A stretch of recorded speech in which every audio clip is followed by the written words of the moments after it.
And Julian joins us now on our Newsmaker line. Julian, welcome back to the program. Thank you for being with us. G'day, Sean. I know you follow the news closely. I know you see the narrative. Now, there is a big brouhaha in the United States. The same media, by the way, that WikiLeaks exposed as colluding with Hillary Clinton's campaign, with near hysteria getting up to the president and John Podesta with Hillary's campaign, claiming over and over and over again that it's clear, the CIA says so, even though there's no new evidence whatsoever that we didn't have prior to the election, and that the FBI contradicts, and James Clapper, the National Director of Intelligence, contradicts, that in fact the Russians tried to influence in the elections and this hacked information came from them, and you're saying that is outright false. That's a falsehood. Our source is not the Russian government. So in other words, let me be clear. Russia did not give you the Podesta documents or anything from the DNC. That's correct. Can you confirm whether or not you have information involving hacked info from the RNC? We received about 3 pages of information to do with the RNC and Trump, but it was already public somewhere else. Okay, so in other words, there was nothing significant. There was nothing comparable to what happened. So what Reince Priebus said on NBC to Chuck Todd this weekend was true, and NBC had it wrong. Well, as far as we're aware of. As far as you're aware of. Yeah. Now, the CIA supposedly says the Russians definitely tried to influence the U.S. election. What is your thoughts on that? I think it's very interesting. The key quote for us is from James Clapper on the 17th of November. James Clapper is the head of the DNI. He's the Director of National Intelligence, who oversees all 17 U.S. intelligence agencies. And so his statement is, as far as the WikiLeaks connection, this is made to the House Intelligence Committee, as far as the WikiLeaks connection, the evidence is not strong, and we don't have a good insight into the sequencing of the releases or when the data may have been provided. We don't have good insight into that. So let me, for the sake of our audience, Julian, let me play the exact quote. This is James Clapper, the Director of National Intelligence, saying exactly what you did, that in fact the Russian government, well, to what he exactly said, that in fact he was very, very clear in saying that WikiLeaks connection with Russian hacking is not strong. Watch. As far as the WikiLeaks connection, the evidence there is not as strong, and we don't have good insight into the sequencing of the releases or when the data may have been provided. We don't have as good insight into that. So that confirms exactly what you're saying. Can you answer whether or not there's a report out today, and there was a report out earlier this week, that in fact they can trace back some leaks to the Department of Homeland Security as it relates to the state of Georgia? Do you know anything about those? I looked when look. Let's pull back a bit. There's a deliberate attempt this week to conflate a whole lot of different issues together. It seems to be as a desire, an extremely dangerous and foolish desire, to flip members of the U.S. Electoral College around into getting up John Kasich or Hillary Clinton on the 19th. Mm-hmm. It's foolish because it won't happen. It's dangerous because the argument that it should happen can be used in 4 years' time or 8 years' time for a sitting government that doesn't want to hand over power. And that's a very dangerous thing. There's Clinton-aligned PACs putting out ads with lots of celebrities trying to push these electors to do it. So how are they rhetorically going about it? Well, there's our publications that did make significant influence during the election. Lots and lots of Americans took them up, read them, analyzed them, forwarded them to each other. It was the most discussed topic, according to Facebook, throughout October. Okay, but then we have U.S. intelligence saying they don't know how we got our stuff or when we got it, and us saying we didn't get it from a state. Then there's hacking of various systems that have occurred. Okay, presumably to get intelligence. The Israelis do it, the Russians do it, the Chinese do it, the French do it every year and every election cycle to understand what policies are. So it's no surprise at all that there's record of Russians or others hacking a lot of these systems. That's let me put the question. Let me put this a different way. The state of Georgia in the United States, the Secretary of State there now confirms 10 separate cyber attacks on its network that were all traced back to the U.S. U.S. Department of Homeland Security addresses. Do you know anything about that? I don't know about this specific case, but the state hacking I do know about because I followed it when it first came up in the original FBI report. Look, these are about election voter registration systems, not vote counting systems. Right. It seems to be just basic identity theft. If you read what the DHS said at the time, it said that it looked like these were going to be sold online in black markets.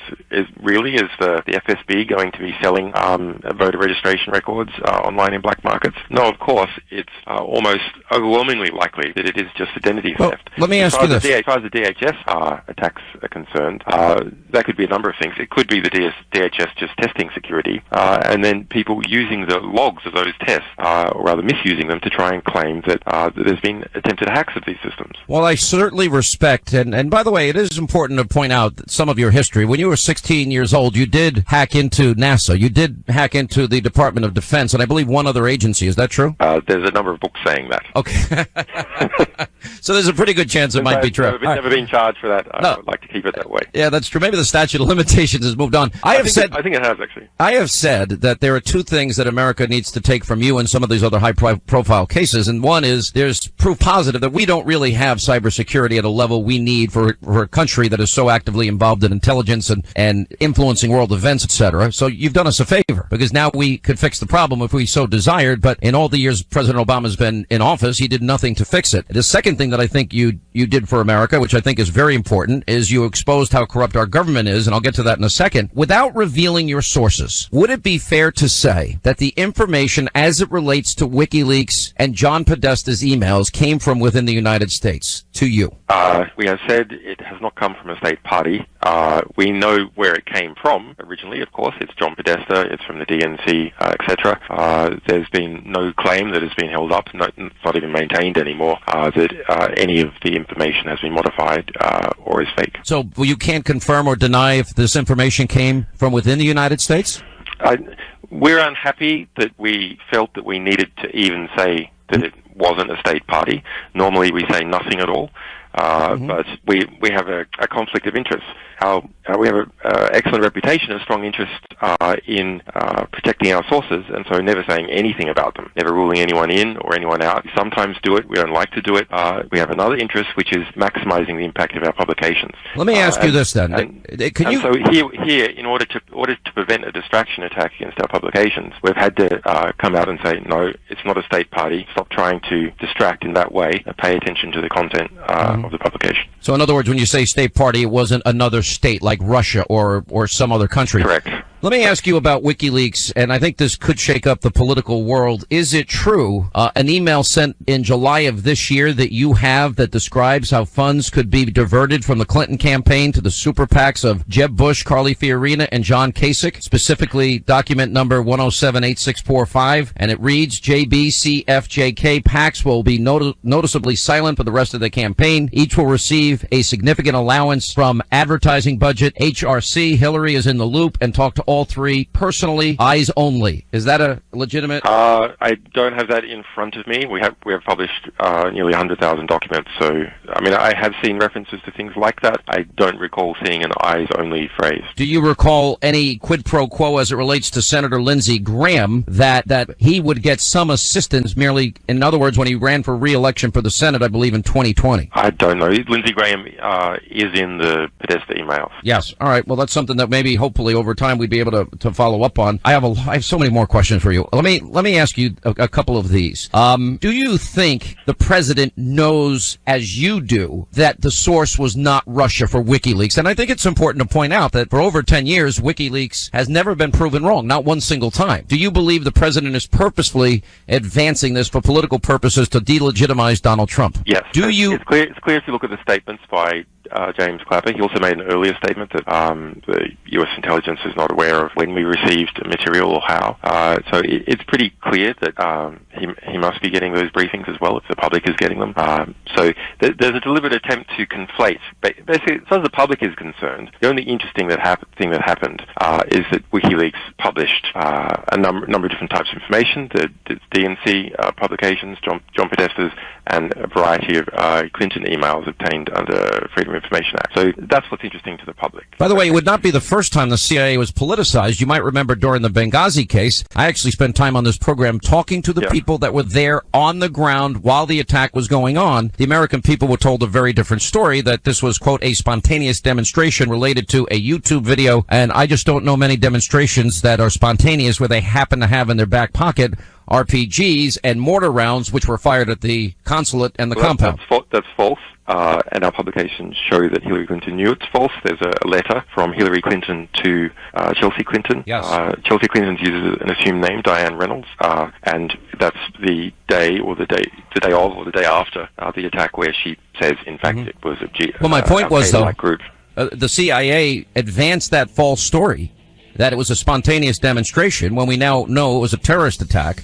And they advanced it through the CIA in Langley. There were some people there that were playing politics at the CIA, advancing a false narrative, a story that we know is false. All right, Julian, if you can, just stay right there. We'll come back. We'll continue more with Julian Assange and his insight as the founder and director of WikiLeaks, and more as the Sean Hannity Show continues. All right, as we roll along now, 25 till the top of the hour, as we continue our interview with WikiLeaks founder and director, Julian Assange. Let me ask you this. You never thought Donald Trump would win. Why? I didn't think he would win. I thought he had a much higher chance than what the polling was giving. I'd gone through Brexit, and there was a very similar case in Brexit where you had a new nationalist feeling in the country and disenfranchisement with existing elites. But there was polling, a number of professional pollsters coming up to Brexit, and they got it wrong because people misled the pollsters in two different ways. And to be frank, some of the pollsters also wanted to be misled. But so those people who were going to vote against Brexit said that they were going to vote for it, and those people who were going to vote for it said they're going to vote against it. And the same thing happened, it seems, in the case of Donald Trump's election. So why is that? There was intense pressure in the United States from the mainstream media to make people feel ashamed of wanting to vote for Donald Trump, and to make them feel like that they had to vote for Hillary Clinton even though they didn't want to. And actually, I think it's this second case of Hillary Clinton supporters falsely telling pollsters that they would vote for her and then not doing it that made a difference in the election. So I had assumed that these pollsters had seen the Brexit situation and had taken that into account. They said that they had taken it into account, and that was not true.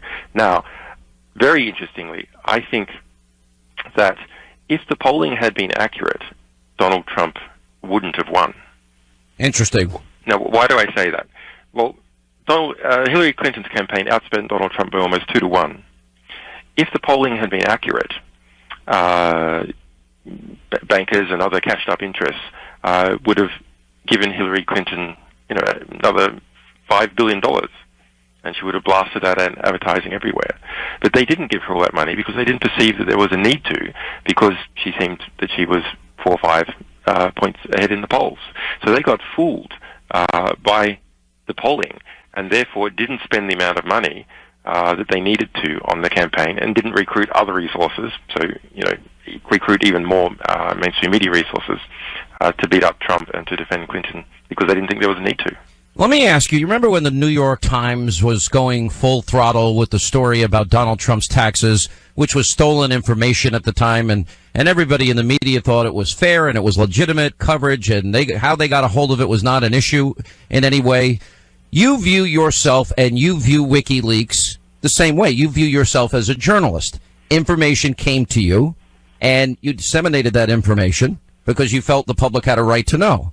What is the difference between what you and WikiLeaks have done versus what the New York Times and CNN does when they publish Donald Trump's taxes that were received illegally or received? There is a difference. Our stuff has more impact. Well, that's a good. Okay, I touche. I can't disagree with that.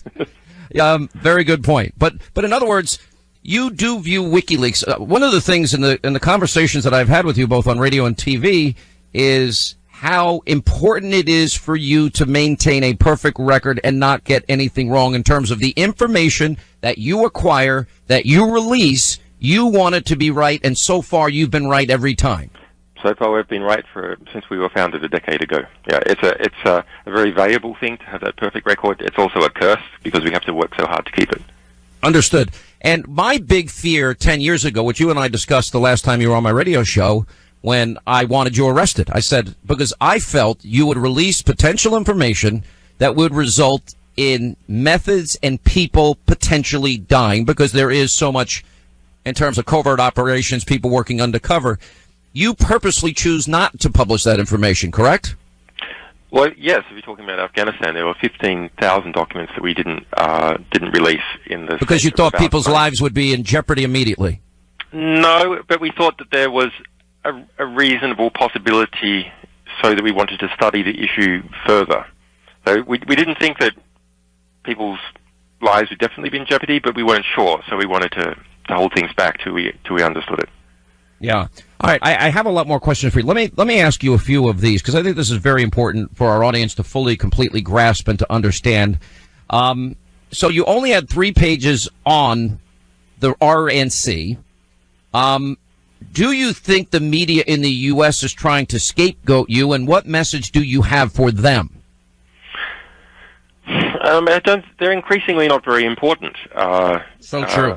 I think Trump has even made this statement. I mean, they're a paper tiger in this election, and the new publications on the internet, one can get pretty directly to the people. So these old press are less important, and the degree of bias they've been showing during the electoral process, and it has come from both sides, but I suppose particularly the liberal press.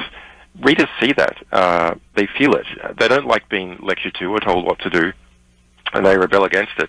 I think this is the other reason why Trump won that no one's speaking about, which is that kind of hectoring from the liberal media in the United States, and the type of advertising that Hillary Clinton was putting out really turned people off, because it seemed like those people who already had a lot of social power were telling you what to do, and so you wanted to do the opposite.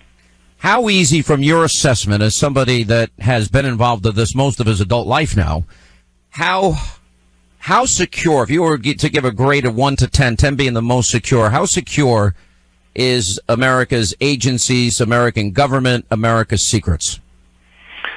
Everything is almost completely insecure now. The computer systems have become so complex that it is not possible to understand all the parts, let alone secure them. It is just impossible. So, and that goes for individuals as well as the government? It goes for all of us, yeah. Yeah. Do you think there could be a separate operation within the Russian government, separate and apart from the information you have at WikiLeaks? Okay, so this is interesting. There's a conflation between the three things. WikiLeaks publications, and I've told you what James Clapper says about them, that they can't see how the Russians transfer them to us, etc. That had the impact everyone's talking about.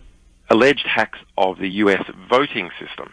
You just mentioned the DHS, for example, and other publications appearing on the internet that basically almost no one has heard of. That didn't have any impact in the election. In fact, might have had the opposite impact. So, in this last category, there's a site called DC Leaks and a WordPress site run by a guy calling himself Guccifer2. Now, who are behind these? We don't know. Do you know these people? And there was a couple of publications also by The Hill and by Gawker, and The Smoking Gun, that claimed that their documents came from, I think, from Guccifer, maybe this DC Leaks. So those look very much like that they're the Russians, but in some ways they seem very amateur, and they look too much like it. Mm-hmm. And so this is what, far from me to quote John Bolton, who I think should be executed or something, but he has said correctly that if something looks so much like that is meant to be the Russians, then maybe someone wants you. Just think that's such a good point. Let me ask you about the Craig Murray, former British ambassador to Uzbekistan, an associate of yours. He was quoted in the Daily Mail that he flew to Washington, D.C. for the emails. He claimed he had a clandestine handoff in a wooded area near American University with one of the email sources. And the leaker's motivation was, quote, disgust at the corruption of the Clinton Foundation and the tilting of the primary election playing field against Bernie Sanders. And he said the source had legal access to the information. The documents came from inside leaks, not from hacks. Yeah, we don't comment on sourcing. Craig Murray is a former UK ambassador. He is a friend of mine. He is not authorized to speak on behalf of WikiLeaks. Are you angry that he gave this interview? I just don't want to go anywhere near that. Okay, that's fine. But can I ask the question in a roundabout way without being annoying? I'm not trying to be annoying here. Is it much more likely that would have happened versus the Russians? I don't want to be drawn on this. Okay. We have to protect our sources. Understood. So I can't be drawn on it. Okay. When were you first alerted that someone had hacked these documents of Podesta? That's an interesting question. Trying to cast my mind back. They took a while to prepare. So did the DNC leaks.